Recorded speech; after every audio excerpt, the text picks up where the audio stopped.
Hi, everybody, and welcome to the Sam and Cole podcast. We are speaking Monday immediately after the Jaguars loss in London to the Dallas Cowboys. We are brought to you, as we are every time, by the HIT Center here in Jacksonville, the High Intensity Training Center, where, what do they say? Where science meet the fusion of science and sport. But I really like the other logo. When you're done playing games, it's an opportunity to really get things done and when it comes to fitness, and I mean, even if it's just weight loss you're looking for, they've got all the equipment there to measure. So right across from Steak and Shake, as I've said. I love that. It is funny. They've got the greatest treadmills. They've got these Woodway treadmills in there that they do a lot of testing on. And literally, I've been on that treadmill looking across the street at Steak and Shake going, I wonder if I'll reward myself with a double stack. Steak and a shake. Yeah.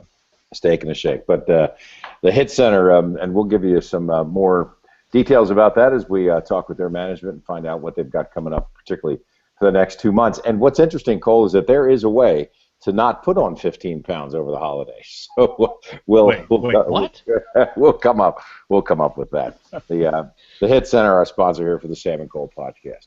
Cole, I back from the UK, and the Jaguars obviously back this morning as well. Yesterday was about as big a disappointment, I think, after the first quarter as the Jaguars have suffered this year, because the thought process all week, and I spent the whole week with the team, was that they're getting there, that they're getting closer, that they really felt like that they could play with the Cowboys, whether it was a Cowboy scheme or personnel or what they felt like they were going to encounter. But they felt like that they could really play with the Cowboys, who at one point were considered, and maybe now again, one of the elite teams in the NFL. But after the muffed punt by Ace Sanders, all that confidence went out the window because they played that way early in the game. And then all that confidence went out the window, and they never could regain that. And I'm really at a kind of a loss at this point. I mean, I know it's our job to go ahead and analyze that. And I think there's a lot of things that we can talk about when it comes to this team and where they're going, if they're going anywhere. Yeah, that's a great point about if they're going anywhere. One of the things that I really thought about this game was, intellectually, if you're sitting there thinking, what should this Jaguars team do against a team like Dallas, based on what we've seen to this point, you haven't seen the Jaguars be, competitive with elite teams. And I guess part of this depends on whether you think that the Cowboys are an elite team or not, but they have not been competitive with elite teams. The part of this, though, is less logical maybe than it is kind of visceral or emotional, but I think it matters. And that is that when you see a team that looked so outclassed at almost every turn, it felt like, to me, I was watching an Alabama-Vandy game, where Alabama can at any time do about anything they want, and they never feel like they're real. I mean, Vandy could get out to a lead, but Alabama is never afraid that they're going to lose to Vandy. That was sort of the feel that this game had. And when you start tracking the expected improvement growth of this team, for the third straight year, they're 1-9 after 10 games. First time that's ever happened in the NFL, according to Ryan O'Halloran, who wrote that today. Wow. So you've got a 1-9 team that went on to be terrible, got the coach and the GM fired. A 1-9 last year with some success post midway point. In a stretch of 4 out of 5 games they won, and that gave some hope for this year. And now here we are, back to where we were 3 years ago, or 3 seasons ago, looking at a team that's 1-9, and you really don't know where they're going. They have progressed in some ways. They're better in the running game than they were at the beginning of the year because Denard Robinson's starting to figure some things out.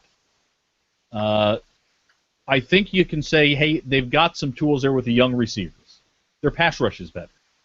But you start looking at where they're not better, where they have regressed or at least stagnated, and there are a lot more of those kind of things than there are areas where you say, boy, they're much better. Step back on special teams. Bortles has taken a step backwards. Offensive line has been inconsistent. Pass coverage and tackling have not been good. Pass coverage had a little stretch there where they were pretty good. But when you get measured against an elite team and you look like you're in the wrong league, that's a bad sign. You and I have used the same word here, and I used it in some of the things that I wrote about the Jaguars yesterday, and that is outclassed. And that bothers me because when you spend time with this team, you don't feel like that they are when it comes to, and I've been around good teams, and 37 years I've covered the league. I've seen good teams and I've seen bad teams, and this team is not a bad team. It's not good. Not going to go to the playoffs. Didn't think they were going to the playoffs at the beginning of the year. The problem is they're not even playing as well as they should based on who's on this team. And to me, let me disagree with you a little bit, Sam. Well, let me finish. That to me, that's problematic. You might question whether Cyprien is really that guy who is the next maybe not Hall of Famer, but real solid, strong safety. You certainly can question whether or not Marquise Lee is worthy of the pick that they made. And I think all of these things are worthy of questioning, but I don't think that you can make a decision on those things right now because those guys are still young. Now, we can't have this conversation next year, or you've got to move on.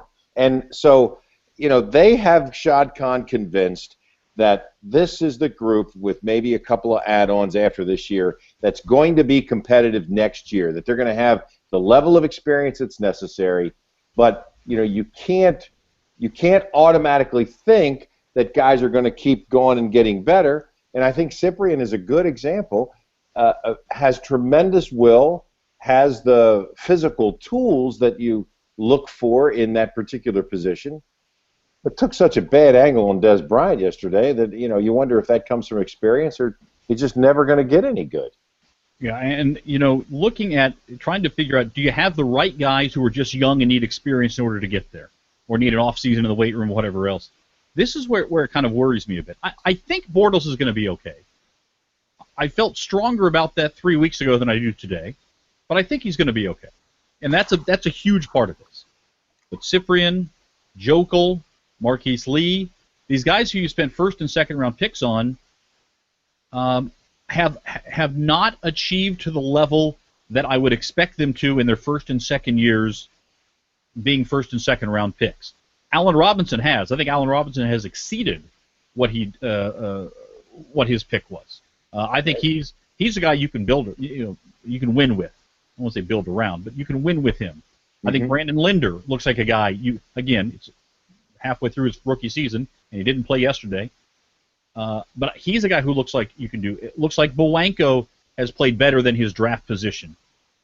But that the last GM got killed because he missed on first and second round picks. Right. That's every GM is going to get killed if he's. And I felt like, based on just the way I responded to the game, plus what I saw on social media and heard from comments from people, I think yesterday was the end of the honey. I think it was the last straw of the honeymoon for Gus Bradley and Dave Caldwell. I think people almost across the board now say, all right, we were pulling for you and everything was great and we were willing to look past things, but now we're going to start looking at this thing critically. And which I think is a good thing. And they set the parameters as a 3-year plan. I don't think you can get away, by the way, within the NFL saying it's a 4-year plan. But they set the parameter of a 3-year plan, which is a reasonable thing. But I think they're way behind the ball on this thing. And I was just pulling up a list of 2015 NFL free agents. One website's top 25, 30 list here of free agents. What positions would the Jaguars need to add in free agency or the draft? And really, it's free agency if you're talking about taking a substantial move forward from a position, because right. We see what rookies can do. What positions do they need to add bodies in right now? Yeah, who's on there? Who's on that list? Right. I'll read off the top 10. Number 1's Demaryius Thomas, the wide receiver from Denver. Number 2 is Ndamukong Suh, who can void his deal at the end of this year, and if he does, obviously that's a upgrade for him. He's playing like he used to. Des Bryant, 3. Kansas City outside linebacker Justin Houston, 4. Denver tight end Julius Thomas, 5. There's a guy they might want to look at. Devin McCourty, New England safety, at 6. Greg Hardy, who's on the exempt list right now, at 7. Chris Harris Jr., the cornerback at Denver. DeMarco Murray at 9. And Jason Pierre-Paul at 10. Now, it dropped off in a hurry after 10, by the way. Right. And I think of those 10, maybe 5 will actually turn out to be free agents. Probably, yeah. Maybe 4 turn out to be free agents. But they could certainly use somebody at linebacker who has speed, covers in space, and also fills a hole. I mean, I think that they're not as good there as they thought that they were going to be. And I think that's you mean a guy who kind of plays like Darryl Smith? Yeah, exactly. Okay. Somebody like that. Puzzlezzi comes back next year, and maybe he becomes a first and second down linebacker. But they really, I think, are somewhat deficient there. I don't know if, next year, I think that they expect Aaron Colvin to compete for a starting cornerback spot, and I guess they think that Alan Ball will come back, and the combination of those two, and Ball's not getting any younger, and I mean, Gratz made the absolutely inexcusable mistake yesterday at the end of the first half. So, to me, those are the critical spots. On offense, it's hard to judge that because I don't think you can plug any free agent into that many rookies around there. Now, I disagree with you about Bortles. I think what's happened is that defensive coordinators have stepped up the kind of defenses that they're showing him. No doubt. And so consequently, he hasn't, improved at this rate that's, that it looked like it was going to be in the first couple of games. So I think he's going to be fine. I don't think that there's any complaints about that. They do, and maybe this is just something that comes with experience. They do need to get him to stop going back to that first guy and trying to throw the ball in traffic like he did in college, because what happens is what happened yesterday where the ball got intercepted. The one thing I can tell you, Cole, I mean, just from an emotional standpoint, you go in the locker room and you talk to the guys. Most of the guys who you are expecting to make that step forward and be the guys that lead this team in the future are the guys who are mad at themselves, because a guy like Denard Robinson, who has made great leaps forward, but he's used to just unbridled success, and I think it's starting to click with guys like him, and I use him as a kind of a lead example because of the fumble in the game yesterday, that there's a different level that you've got to attain in professional football if you want to have any success at all, and you're never going to have a 5,000-yard career like you did in college because you were such a much better athlete. He might be the single best athlete on the team at this point, but at the same time, he has not yet figured out the nuance of being a guy that secures the ball, doesn't fumble it, gets to the second level, cuts back, all those kinds of things that I think really can make a difference. Those guys are, the good thing is that they're mad at themselves. The question mark is, do they get to that next level? And what's it take to be a winning football team? I think you got to have a good organization. I really think that that's important. You've got to have a head coach that gets the best out of their players. You've got to have talent, and you've got to have just the occasional ball bounce your way. And right now, I think the Jaguars have a solid organization. I don't know if Gus Bradley's thing is still kind of cutting edge and somewhat experimental when it comes to coaching professional athletes at this level. And, whether that's going to click and work or not, I think is still worthy of questioning, because right now, the team, and the question I asked in the locker room, does it bother you, and is some of the thought process in here, hey man, we're better than this? And every single one of them said, there's no question that that is what's on everybody's mind. I even asked Gus Bradley that. Do you think your team is better than what they're showing? And he said, I do. He said, and if you keep doing these things to yourself, then you're not going to really get any better, because I don't think they got any better yesterday. No, clearly not. And the only other answer, by the way, that you would ever get from that question from anybody in the NFL would be the Bill Parcells answer, which was, you are what your record says you are, right? So nobody's saying, no, we're not as good as what we're showing right now. You know, that's never going to happen. And I know there are prideful guys, but pride doesn't do it. I mean, I got to tell you that if, on a scale of 10, with 10 being I'm absolutely sure it's going to happen, and 1 being there's next to no way that this is going to happen. Right. The scale where I am in terms of my confidence that they're going to be a team that is going to be talking about playoff scenarios in December next year. Before the season started, I would have said it was maybe a 6. Okay. Now, 4, maybe. I would say I'm, 5 or 6. Still. And yeah, only because, as I've said all along, Bortles is that 2-year-old that you're grooming to run in the Kentucky Derby as a 3-year-old, and if he learns as much as I think that he will here in the next 7 weeks in the next 6 games, I think next year he comes in full training camp as the starter, a guy who understands a lot more. The main thing that he'll do, if he doesn't get better in terms of completion percentage and that, the main thing he will do is cut down on interceptions and turnovers. Well, because he'll hold the ball. I mean, because right now he's throwing it in places where you can't do that in the NFL. Agreed, and I think he will get better at that. Again, like I said, I think you're okay there. He's got to improve. I think he can improve, and I think he will improve. But boy, just you look at this, and you're just taking a lot of this on faith or on hope, because there just hasn't been all that much evidence that this team is ready to take a big step. And I don't think you can count on, again, if they have the 2nd or 3rd pick in the draft next year, are you going to find somebody who's going to help you right away?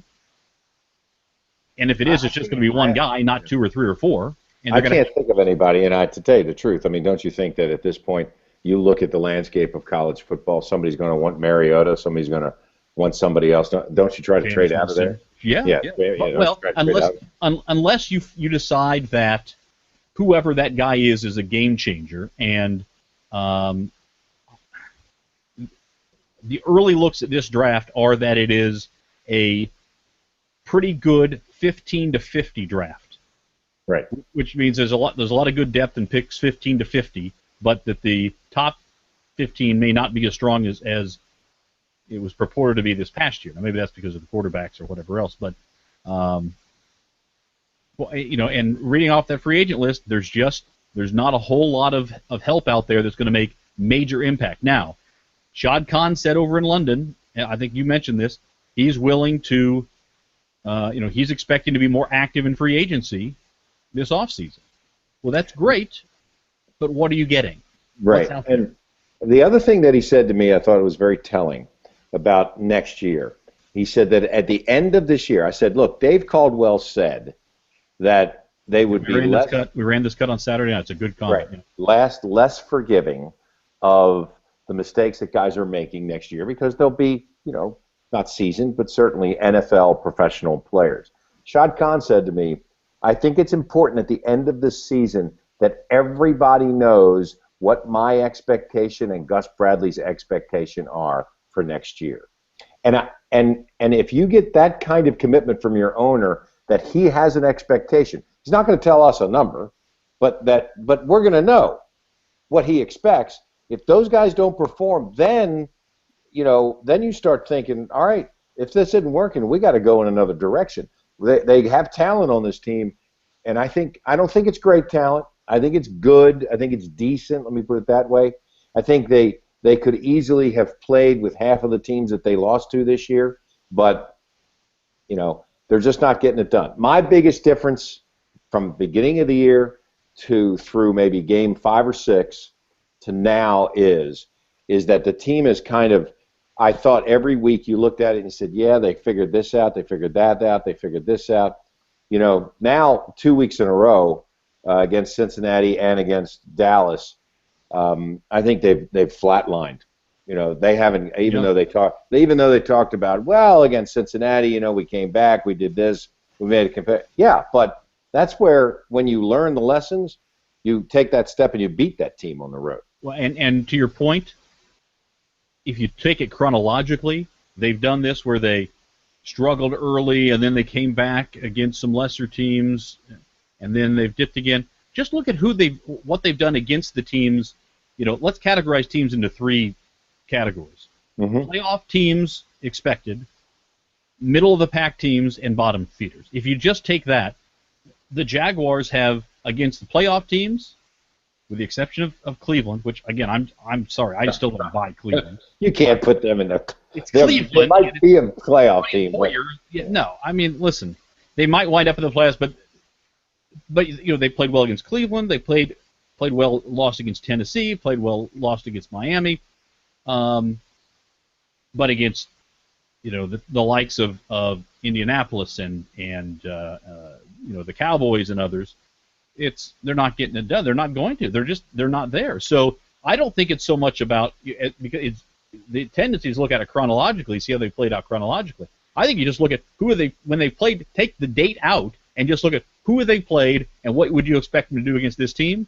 And it's, again, with the Cleveland anomaly notwithstanding, it's pretty much what you would expect them to be competitive against the teams that don't have as much talent.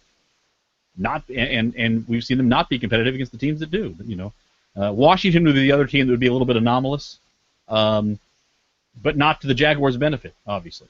No, I tell you what. The other thing that didn't surprise me, but it was nice to confirm, talking to Shad, is that you know, he really uses Jerry Jones as kind of a crutch and a model for what he's done with the Cowboys and how he's built them. And obviously Jones is the general manager there as well. But this is a blueprint of what the Cowboys have done as well. And you look, they've got 3 first-round picks on the offensive line. They've stuck with Tony Romo through his ups and downs and some of the mistakes they've made. They went out and got a Dez Bryant, who is a absolute game-breaking playmaker, star, you know, Pro Bowl, potential Hall of Fame type player.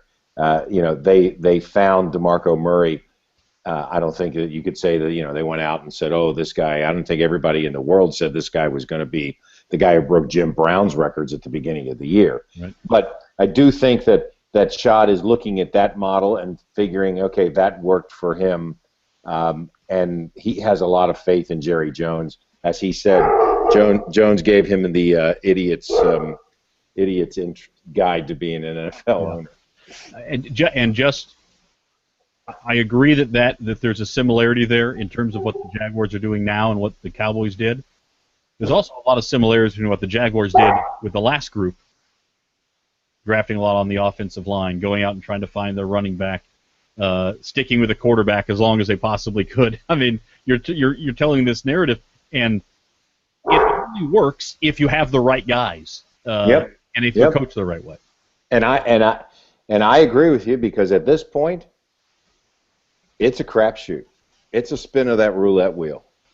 I mean, you know, there's no study to it. You pick these guys, you got to stick with them, and they're either going to do it or they're not. And if they do it, then you're going to be happy, and everybody's going to go, okay, that was painful, but boy, is this fun. And if they don't do it, I mean, people are just going to be more up in arms than they even are now. Well, again, I salute Dave Caldwell for having the gumption, or whatever other word you'd like to insert there, to blow it up and start with as close to a clean slate as you possibly can of the NFL and build it from there. Because for 2 reasons. One, he had an owner that would say, yes, you have 3 years to do this. But he can't say, well, we got a bunch of guys in this roster that I didn't bring in or that I didn't want, because you blew out everybody else, including some that you and I both think you probably should have kept. But you know, it's his ship. It is right now. You're exactly right. And next year's the year to decide whether they can bring it to port or not. Yeah, no doubt about it. All right, nicely done with the nautical analogy there. That's well done. I'm paying attention. Speaking of nautical, just a quick note on Wednesday. If you are listening to this before then, the Armada will be announcing their home field naming rights, and it'll be a third big local company. Oh, excellent. So speaking of nautical, so more local support for the NASL soccer team. I went to the Fulham match on Saturday, and I only hope, and that's a 25,000 seat stadium, and I know that eventually, maybe we're thinking, significantly smaller than that, but I only hope that the local soccer football fans can have that kind of enthusiasm and that much fun at games. And even while it was raining, right? It was raining most of the game? God, it was pouring. Yeah. It was pouring. But the Huddersfield Town folks, which is up by York, so they had to make a long trip, were out in full throat, and they were out in full force. I was impressed by that. So that's what we're looking for here. And it won't surprise me if we get it, because we've always had that kind of support going all the way back to the Jacksonville T-Men in the early 80s. Quick question before you get out of here. Is there anything else you learned or experienced in London do you think is significant that you haven't had a chance to get out on TV or elsewhere, that whether it was your time with Shad or anything else? That the city is on the verge of making a lot of deals and really having made an impression and impact on an international scene that we never even existed on that landscape before. That, whether it's a trip to Liverpool or a meeting with the South Africans or the kind of things that we're doing with the port, there are a million different things that are going on civically, business-wise, that if they don't come to fruition from a Jacksonville standpoint, it's okay, because it's gotten our name out there. That and that shipyards project is going to happen. Okay, those are the two things. Yeah. All right. Thank you, Sam. We're brought to you by the Hit Center, and you can check them out. Make sure I get the website correct.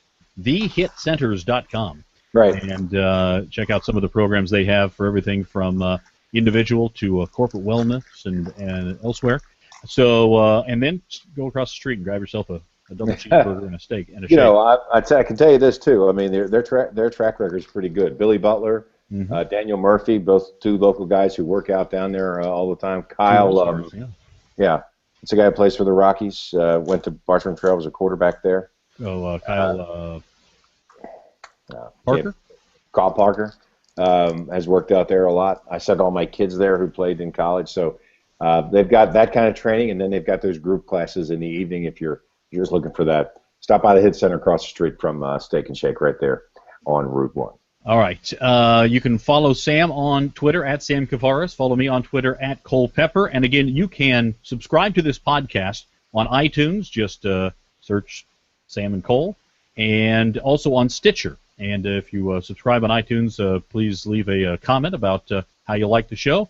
And we always appreciate hearing your input on what we're doing here on the Sam and Cole podcast. So until next time, cheerio from the Sam and Cole podcast.